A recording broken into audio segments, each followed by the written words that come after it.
दोस्तों, मार्केट के उठापटक के दौर के बीच में क्वाड्रेंट फ्यूचर टेक लिमिटेड इसका आईपीओ बाजार को हिट कर चुका है। आज इसका पहला दिन था। 7 जनवरी 2025 से 9 जनवरी 2025 के बीच में ये आईपीओ सब्सक्रिप्शन करने के लिए ओपन है। दोस्तों, क्वाड्रेंट फ्यूचर टेक लिमिटेड 10 रुपए के फेस वैल्यू के साथ बाजार में है और प्राइस बैंड 275 रुपए से 290 रुपए रखा गया है। 50 शेयरों का एक लॉट है। दोस्तों, छोटे छोटे आईपीओ का जमाना है। टोटल इश्यू साइज 290 करोड़ रुपए का मात्र है और पूरा का पूरा जो इशू है वो है फ्रेश, यानी कि पूरा का पूरा पैसा दोस्तों कंपनी के पास जाएगा। कंपनी इस पैसे का क्या करेगी, इसी वीडियो में जानेंगे। एक बार फिर से डेट चेक करें। आईपीओ क्लोज होगा 9 जनवरी को दोस्तों, 9 जनवरी 2025। Basis of allotment company final करेगी 10 जनवरी को और रिफंड हो जाएगा। अगर आपको नहीं मिला तो पैसा आपका 13 जनवरी को अनफ्रीज होगा और अगर मिला आपको तो 13 जनवरी को ही आपके डीमैट अकाउंट में क्रेडिट होगा। लिस्टिंग होगी 14 जनवरी 2025 को, यानी एक नई कंपनी क्वाड्रेंट फ्यूचर टेक ये आपके शेयर मार्केट का हिस्सा होगी 14 जनवरी 2025 के दिन। अब देखिए इसमें किस तरह से आपको अप्लाई करना है। अगर आप 2 लाख रुपए से कम लगाना चाहते हैं तो अगर मिनिमम आपको एक लॉट लगाना होगा कम से कम 50 शेयरों के लिए 14,500 शेयर्स रुपए के लिए। और अगर आप इसी में रहेंगे 2 लाख से अंदर तो 13 लॉट तक आप मैक्सिमम पहुंचेंगे, 650 शेयरों तक मैक्सिमम पहुंचेंगे, 1,88,500 रुपए। और अगर आप 2 से 10 लाख लगा रहे हैं तो आपको कहा जाएगा एसएचएनआई में मिनिमम 14 लॉट है 700 शेयर के लिए 2,03,000 रुपए और मैक्सिमम तक पहुंचेंगे आप 68 लॉट तक 3,400 रुपए और 9,86,000 रुपए। यहाँ हो गया आपका 10 लाख के अंदर वाले कस्टमर्स यानी इन्वेस्टर्स। और 10 से ऊपर अगर आपको लगाना है तो आपको कहा जाएगा बीएचएनआई। यहाँ 69 लॉट्स 3,450 शेयर्स और 10,05,100 रुपए ये आपको लगाना होगा। जहां भी आप उचित समझे वहां पे आपको अमाउंट फिल करना है और अप्लाई करना होगा। अब दोस्तों आइए समझ लेते हैं कि क्वाड्रेंट फ्यूचर टेक ये कंपनी करती क्या है, इसका बिजनेस क्या है। कंपनी इनकॉर्पोरेट हुई थी 2015 में। 2015 में कंपनी इनकॉर्पोरेट हुई थी और कह रही है कि ये डेवलप करती है next generation train control and signal systems. Train में जो कंट्रोलिंग और सिग्नलिंग सिस्टम है वो भारतीय रेल के लिए ये डेवलप करती है कवच प्रोजेक्ट के तहत, जिसमें कि कोलिजन वगैरह हो तो वो ना हो पाए। एनहांस करती है जो कि ट्रेन की सेफ्टी और रिलायबिलिटी की, ताकि पैसेंजर सेफली एक जगह से दूसरी जगह जा सके। कंपनी के पास स्पेशलिटी है केबल मैन्युफैक्चरिंग की, जो कि कंपनी अपनी फैसिलिटी, जो कि इनकी फैसिलिटी मोहाली के अंदर है, वहाँ पे बनाती है और वहाँ पे कंपनी इस चीज़ को विलेज बासमा तहसील बैनूर में बना रही है, जिसमें कंपनी टेस्टिंग डेवलपिंग करती है स्पेशलिटी केबल की और हार्डवेयर की, जो कि ट्रेन कंट्रोल सिग्नल में लगाया जाता है। कंपनी की जो टेक्नोलॉजी है दोस्तों ये ISO, IRIS और TS स्टैंडर्ड को मैच करती है और स्ट्रिक्ट क्वालिटी मैनेजमेंट सिस्टम के तहत तैयार की जाती है। और कंपनी मैन्युफैक्चर करती है, टेस्ट करती है, डेवलप करती है स्पेशलिटी केबल, जो कि जैसा कि मैंने बताया मोहाली पंजाब में इनकी मैन्युफैक्चरिंग फैसिलिटी है। वहाँ पे 295 एम्प्लॉइज काम कर रहे हैं जो कि इस पर्टिकुलर डेडिकेटेड सिस्टम को चलाने में काम कर रहे हैं, जिसको कि आप कहते हैं railway signalling and embedded system. तो मुख्य रूप से कंपनी का जो फोकस है रेलवे की सिग्नलिंग को और उसकी सेफ्टी को ठीक से चलाना। और यहाँ पर कवच जो प्रोजेक्ट है भारत सरकार का, जो रेल टेल के साथ मिलकर के कंपनी यहाँ पे कर रही है, भारतीय रेल के साथ मिलकर के कर रही है और भी देशों में ये काम चल रहा है। अब आप बात करें कि in house design and product development capability है कंपनी की, जो रेल सिग्नलिंग को एक सेफ रास्ता दे रही है। एडवांस केबल मैन्युफैक्चरिंग है, जो कि ये रेलवे के अलावा, ये भी आप समझिए दोस्तों कि अभी तक तो रेलवे की बात मैंने की है, यहाँ रेलवे के अलावा कंपनी के जो भी कस्टमर्स है वो नेवल डिफेंस, रिन्यूएबल एनर्जी और इलेक्ट्रिक व्हीकल सेक्टर। तो कुल मिला के 4 सेक्टर है। एक हो गया रेलवे, दूसरा हो गया नेवल डिफेंस, तीसरा हो गया रिन्यूएबल एनर्जी और चौथा हो गया इलेक्ट्रिक व्हीकल सेक्टर। तो 4 सेक्टर के लिए कंपनी केबल बनाने का काम कर रही है। अलॉन्ग विद रेलवे का जो सेफ्टी का जो सबसे इंपॉर्टेंट प्रोजेक्ट है उसमें कंपनी काम कर रही है।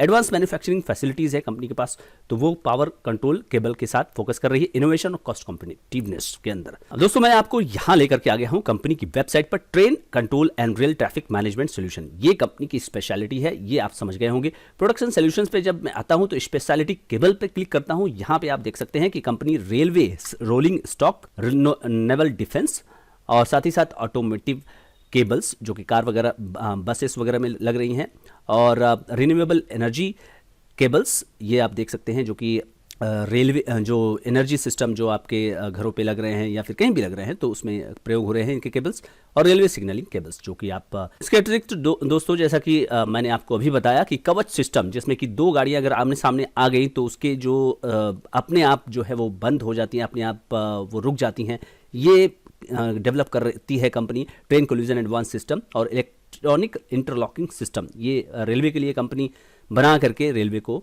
देने का काम करती है। इसके अलावा अगर बात करें तो इंटरकनेक्टेड प्रोडक्ट हैं जो कि इलेक्ट्रिक कनेक्टर्स, वायरिंग हार्नेस, ये 2 चीज़ें कंपनी बनाती है। दोस्तों बिजनेस मॉडल को आपने समझ लिया, अब बात कर लेते हैं ये कंपनी का फाइनेंशियल परफॉर्मेंस कैसा रहा है। पिछले 3 वर्षों में 2022 में कंपनी का एसेट 112 करोड़, 118 करोड़ और 142 करोड़, काफ़ी ज़्यादा छोटी कंपनी, और 149 करोड़ 30 सितंबर 2024। तो अगर आप बात करें 112 करोड़ वाली कंपनी कितना बेच रही है, 104 करोड़, देन 152 करोड़, यानी कि 50% यहाँ पे आसपास ये सेल डबल हो गया, मतलब बढ़ गया। उसके बाद 2024 की बात करें तो मात्र 1 करोड़ के आसपास कंपनी का सेल बढ़ा और 65 करोड़, ये है 30 सितंबर 2024। 65 को अगर आप डबल करेंगे तो 6 महीने का हिसाब से ये 130 करोड़ के आसपास होगा, जो कि यहाँ पे घटता हुआ सेल्स दर्शा रही है।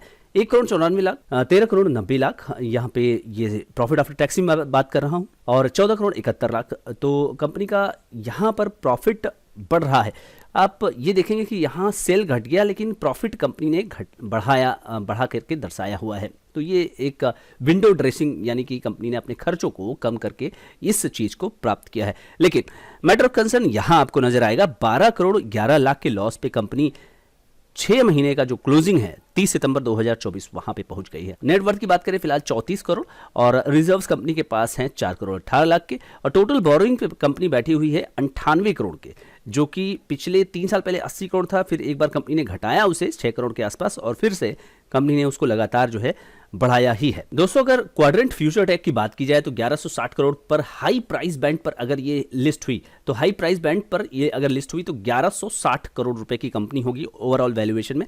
ROE 33 का है और ROCE 26, और डेट टू इक्विटी ज़्यादा है, 1 से ज़्यादा है 1.86, और रिटर्न ऑन नेटवर्थ की बात करें तो 33.43%। पैट मार्जिन दोस्तों 10% से कम और प्राइस टू बुक 19.73। EPS दोस्तों नेगेटिव है, जैसा कि कंपनी लास्ट 6 मंथ का जो वो है क्लोजिंग, उसमें कंपनी ने नेगेटिव यहाँ लॉस दर्ज किया है, उसी तरह से आपको PE जो है नेगेटिव दिख रहा है। अब दोस्तों जैसा कि कंपनी को चाहिए 250 करोड़ रुपए, अब कंपनी इस पैसे का क्या करेगी, ऑब्जेक्टिव क्या है इस कंपनी को IPO लाने का। फंडिंग करेगी long term working capital requirement company की, और कंपनी को कैपिटल एक्सपेंडिचर करना है इलेक्ट्रिक इंटरलॉकिंग सिस्टम जो इसका एक प्रोडक्ट है उसको और भी अच्छा बनाने के लिए, और प्री पेमेंट और रीपेमेंट करेगी कुछ जो इनके लोन्स चल रहे हैं उसका, और जनरल कॉर्पोरेट पर्पस के लिए। दोस्तों आज है 7 तारीख, 6 तारीख का अगर आप ट्रेंड देखें 290 इसका हाई प्राइस बैंड है, 210 का GMP है दोस्तों 70%, और वो आज के डेट में भी अनचेंज्ड है। 7 तारीख को भी आप देख सकते हैं 290 हाई प्राइस बैंड, 500 रुपए की एस्टिमेटेड लिस्टिंग होगी, 70% प्लस ये आपको दिखने में आ रहा है। तो दोस्तों बजिंग सेक्टर जैसा कि railway, naval defence, renewable energy और EV यानी कि इलेक्ट्रिक व्हीकल, ये 4 सेक्टर के लिए कंपनी केबल बनाने का काम कर रही है। और मुख्य काम जो कंपनी का है, मुख्य काम कंपनी का जो है वो रेलवे के लिए रेलटेल के साथ मिलकर के कंपनी ने जो है वो कवच प्लेटफॉर्म डेवलप किया, ताकि जो है ट्रेनें जो आपस में सामने सामने आ जा रही हैं वो लड़ न सके। कंपनी का जो बिजनेस मॉडल है वो है आपका बिजनेस टू बिजनेस का, यानी B2B का बिजनेस मॉडल है कंपनी, जहां पर की अपने प्रोडक्ट को सप्लाई करते हुए नजर आ रही है। और कंपनी का जो बेस है वो काफी स्मॉल है, काफी छोटी कंपनी है दोस्तों, इस बात को आपको समझ के चलना चाहिए। और B2B सेगमेंट में जैसा कि मैं हमेशा आपको ये अपडेट करता हूं कि कंपनियां जो भी सामान लेती हैं वो उसमें इंटरेस्टेड नहीं होती हैं, इसीलिए वो पहले वाले बी को जिंदा करी होती हैं, दूसरी वाले बी उससे माल लेते रहते हैं। लेकिन इतना ही आपको देंगे, कितना देंगे, 8% से लेकर 12% तक दे करके आपको जिंदा रखने की कोशिश करती जाएगी। तो कुल मिलाकर के बहुत ज्यादा लॉन्ग टर्म में प्रॉफिटेबिलिटी बढ़ जाएगी ऐसा नहीं कहा जा सकता। क्यों नहीं कहा जा सकता?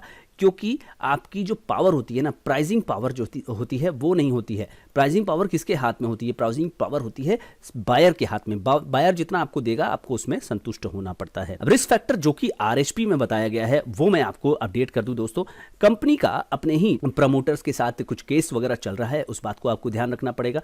प्रमोटर्स का कुछ सेबी के साथ भी पंगा हो रखा है, वो भी यहां पर आपको ध्यान में रखना पड़ेगा। सेबी के कुछ कंप्लायंसेस को प्रमोटर्स ने फॉलो नहीं किया, वो केसेस अभी चल रहे रहे हैं। एक इनकी मैन्युफैक्चरिंग फैसिलिटी है, कंपनी का ये कहना है कि मैन्युफैक्चरिंग जो फैसिलिटी इनकी है एक ही है और वहीं से ये सारा कुछ करते हैं।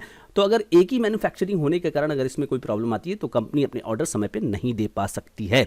और कंपनी का जो एक सबसे बड़ा प्रोजेक्ट इस समय चल रहा है वो है कवच, जो कि करीब करीब 100 करोड़ के आसपास का इनको ऑर्डर मिला हुआ है रेलवे से। अगर ये टाइमली इसको नहीं दे पाएंगे, और भविष्य में भी कंपनी यही कह रही है कि और भी जितने भी इनको ऑर्डर मिलते हैं उसको टाइमली अगर नहीं करती है तो कंपनी का जो रेवेन्यू है वो इम्पैक्टेड होता है दोस्तों। तो ये बात आपको समझ के चलनी चाहिए। तो ये सारे दोस्तों मैंने रिस्क फैक्टर आपको अवगत कराए, जो कि मेरे अपने नहीं हैं, कंपनी ने अपने RHP में इसको बताया हुआ है। तो आप भी जाएं और कंपनी के RHP को पढ़ें, तो उससे आपको कंपनी के जो भी बिजनेस है उसका रिस्क फैक्टर का अंदाजा हो जाएगा। अब इस वीडियो में जो भी मैं अपने ओपिनियन देता हूं दोस्तों, आपको मैं बार बार यही कहना चाहता हूं कि ये जो ओपिनियन है मेरे अपने हैं, और ये किसी भी तरह का कोई भी रिकमेंडेशन मैं नहीं देता हूं कि आप जाइए इस IPO में पैसा लगाइए या कुछ भी करिए उसके बाद सेल करिए लेने के बाद। तो ऐसा कुछ भी नहीं है, ये केवल एक एजुकेशन पर्पज से बनाया गया वीडियो है। तो इस बात को आप बिल्कुल समझ लीजिए। तो यहाँ पर आपके सामने 2 उपाय हैं। तो 2 उपाय में पहला उपाय क्या है, अभी दिसंबर के मंथ में और अभी जनवरी के मंथ में अगर आपने देखा तो लिस्टिंग गेन जबरदस्त हो रही है। कोई भी IPO आ रहा है तो उसकी लिस्टिंग गेन एटलीस्ट 20% आप देख रहे हैं कि हो ही जा रही है। तो लिस्टिंग गेन की जहां तक बात है तो मुझे लगता है कि संभावना लिस्टिंग गेन की काफ़ी ज़्यादा है यहाँ पे, जो कि आपको 70% का जो इंडिकेशन GMP के माध्यम से आता हुआ नजर आ रहा है दोस्तों। तो यहाँ पे आपको लिस्टिंग गेन होने की संभावना काफ़ी बढ़ गई है। सवाल ये उठता है कि कितना लिस्टिंग गेन होगा, तो मुझे लगता है कि एटलीस्ट दोस्तों एटलीस्ट 30 से 40% के रेंज में ये आवश्यक हो जाता है, क्योंकि एकदम छोटे साइज का IPO डिमांड यहाँ पे अच्छी खासी होने वाली है। फंडामेंटल तक अगर वैल्यूएशन की बात की जाए और लॉन्ग टर्म के लिए क्या आपको इसको पोर्टफोलियो में जगह देना होगा, तो आप फिलहाल देखिए कि ये एक लॉस मेकिंग कंपनी है। पहली छमाही में ये एक लॉस मेकिंग कंपनी में कन्वर्ट हो चुकी है। आप इसके सेल्स को अगर आप ध्यान देंगे 100 करोड़, 150 करोड़, देन 152 करोड़ के आसपास आप देख लीजिए एग्जैक्ट फिगर। तो काफी ज्यादा अनइवन है यहाँ पे, ग्रोथ जो है स्टेबल तरीके से नहीं आ रही है। जिस तरह से ऑर्डर आएगा उसके कंप्लीशन को किया जाएगा, उसी के हिसाब से सेल को दर्ज किया जाता है। और फाइनली अगर सितंबर 24 की बात करेंगे तो सितंबर 24 में के समाप्त छमाही में 6 महीने में आपने देखा कि कंपनी को नुकसान हुआ। और अगर उसी सेल्स को अगर आप डबल करेंगे तो 130 करोड़ का सेल्स कंपनी यहाँ पे रजिस्टर करेगी। तो यहाँ टॉप लाइन काफी ज्यादा जो है आपको समझ में आ रहा है कि टॉप लाइन यानी कि सेल्स जो है वो दबाव में है, अचानक से बढ़ा और उसके बाद गिरता हुआ नजर आ रहा है। दूसरी तरफ प्रॉफिट आफ्टर टैक्स की जो मार्जिन है दोस्तों वो भी जैसा कि B2B में होता है, लेकिन यहाँ पे कंपनी काफ़ी स्ट्रगल करते हुए नजर आ रही है। वो 10% से यहाँ पे कम ही है। तो इस फैक्ट को भी आपको ध्यान रखना होगा। कुल मिला के लॉन्ग टर्म के लिए अगर आप मुझसे पूछेंगे, अगर मुझे अपना पैसा पार्क करना हो तो ये कंपनी यानी क्वाड्रेंट को मैं यहाँ पे बिल्कुल अवॉइड करता लॉन्ग टर्म के लिए। लेकिन अगर जिसको भी मिल जाता है तो लिस्टिंग गेन होने की संभावना यहाँ पे प्रबल नजर आ रही है दोस्तों। यानी कि पैसा लगाइए, मिला देन ओके, लिस्टिंग के दिन प्राइस प्रॉफिट बुक करें और उसके बाद इस तरह के शेयर से निकलना ही ज्यादा उचित होता है। तो ये रहे मेरे अपने ओपिनियन दोस्तों। आपको फॉलो करना है अपने फाइनेंशियल एडवाइजर का। आप चैनल पर नए हैं तो सब्सक्राइब जरूर करिए, वीडियो को लाइक जरूर करिए और शेयर करना ना भूलिए। Thank you so much friends.